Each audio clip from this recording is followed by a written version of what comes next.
Hi everybody and greetings. In this video, we're going to be taking a look at a couple of specific tools in Zoom that may help you as you conduct meetings or sessions with students or with faculty and staff. What we're going to be taking a look at today are the features of polling and breakout rooms. Now, a couple things I need to make note of here. The first thing, if you are looking to use polling, you must schedule your Zoom session ahead of time. So what I mean is when you go to the main Zoom area, let me go ahead and pull that up. Here's what it usually looks like when you are opening up Zoom for the first time. This option here usually says start a meeting. It looks different because I'm in a meeting right now. But that option will not actually show you polling at the bottom of the screen. You have to have scheduled a meeting ahead of time, and I'll show you why that's important. But make sure that if you are looking to use polling, then you are scheduling the meeting ahead of time. The second thing I need to make note of is I want to make sure that both of these options are enabled in your account. They may already be enabled, but I want to show you where to do that just to make sure that everything is turned on the way it should be before you try to use these. So from your main Zoom area, you're going to click up here, this little gear, and you're going to come down where it says More Settings. Go ahead and click on it, and then it's going to take you to a page that looks like this. I'll go ahead and close this now. Let me go back to that.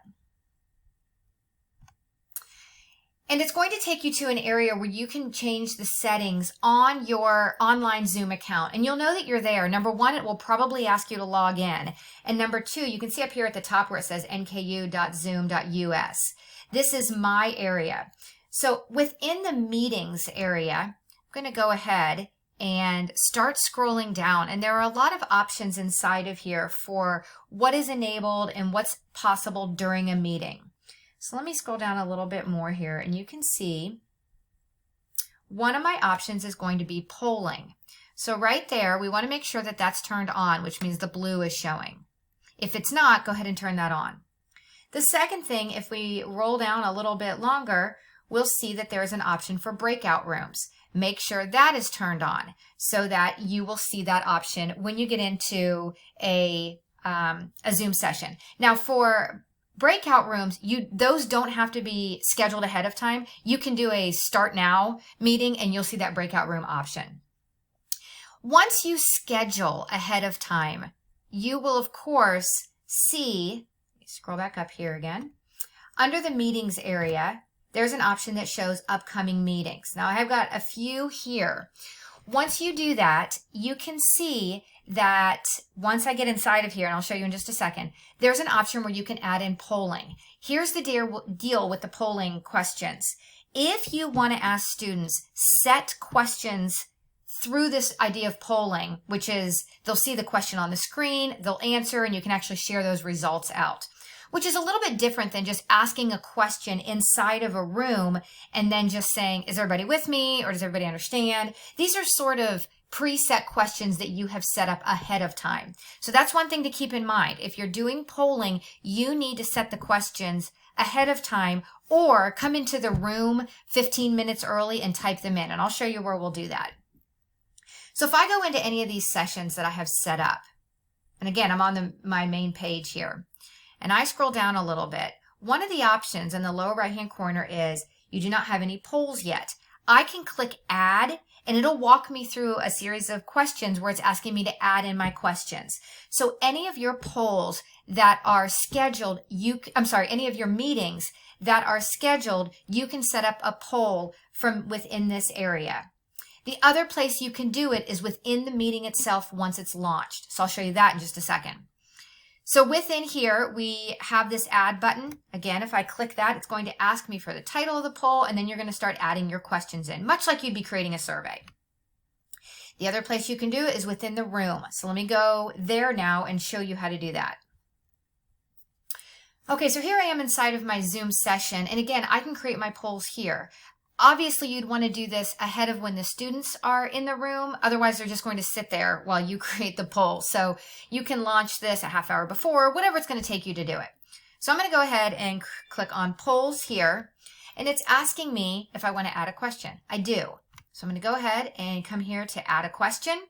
And I'm going to go ahead and pause this for a second and add in a couple of questions.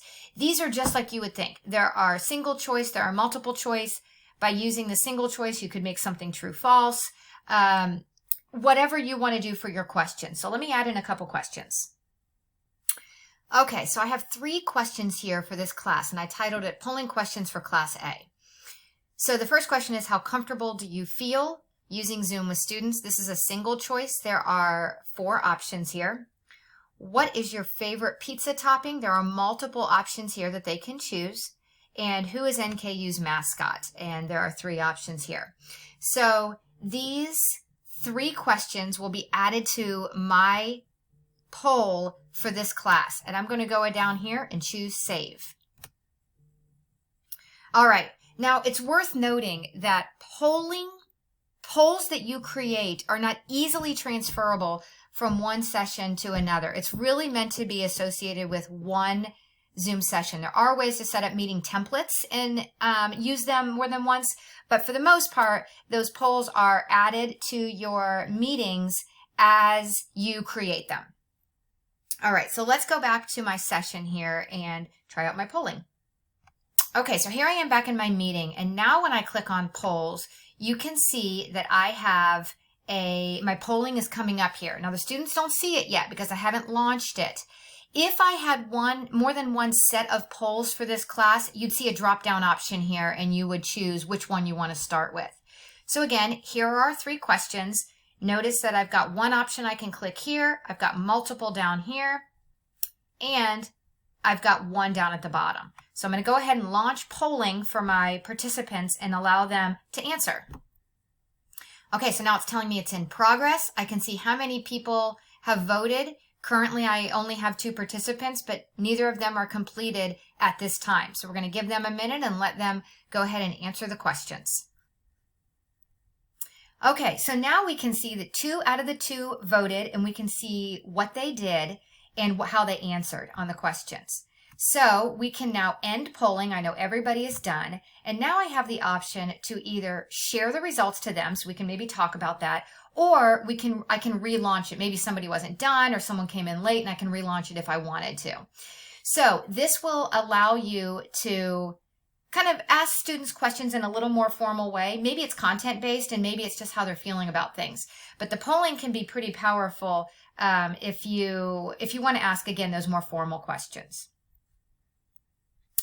Okay, the second thing I wanted to show you guys were breakout rooms. So I'm going to go ahead and click this and explain it to you. So these are sort of like making virtual rooms for students to have small groups where they can discuss different things. Maybe you're asking them to go off and brainstorm on something or debate something.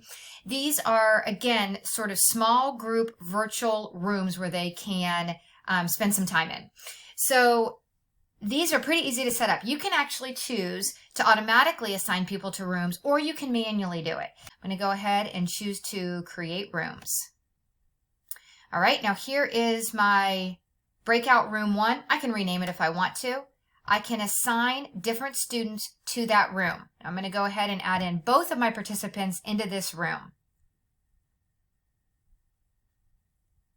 I want to show you a few options underneath options here. You can allow participants to return to the main session. So again, you'll have your main thing that we're in right now, in addition to breakout rooms. You can have breakout rooms automatically close at a certain time. You can give them a countdown and so on. So understand that those options are there. All right, so I'm going to go ahead and add a second room just to show you that you could, obviously, if you have additional students, you might want to add them in here. Okay, so I'm going to go ahead and open all the rooms. So right now, the students are getting a message that's asking them to join a breakout room. So we'll go ahead and let them join, and I'll show you what that looks like. Oh, down here at the bottom, while they're doing that, I can show you, I can broadcast a message to everybody in all the rooms if I chose to. I can type a message in here and it'll pop up for them. So we're going to go ahead and have the students join the room, and I'll show you what that looks like. Okay, so both my participants have joined the room. I can see that now. I can also move students to different rooms if I wanted to. And I'm going to go ahead and join this same breakout room. Yes, I'm going to go ahead and join it. So you as the instructor can bounce into any of these breakout rooms whenever you want to check in on progress. So I'll go ahead and join this. So you can see this opens up just like a breakout or a Zoom session, except that I'm in a breakout room, and I can see that right here where it says breakout room 1. If I click on my participants, you can see that we are all in this room together, just like we were in the main room. You can see if I click on, as the instructor, if I click on breakout rooms, I can then join another room. I can still broadcast a message to them, and I can bounce between these rooms if I wanted to. I also have a leave room option that allows me to go back to the main session. So I'm going to go ahead and leave this room. I'm going to leave the breakout room, not the meeting. So if I leave this breakout room, I am back in my regular Zoom room, and I can see that my students are still in their breakout room.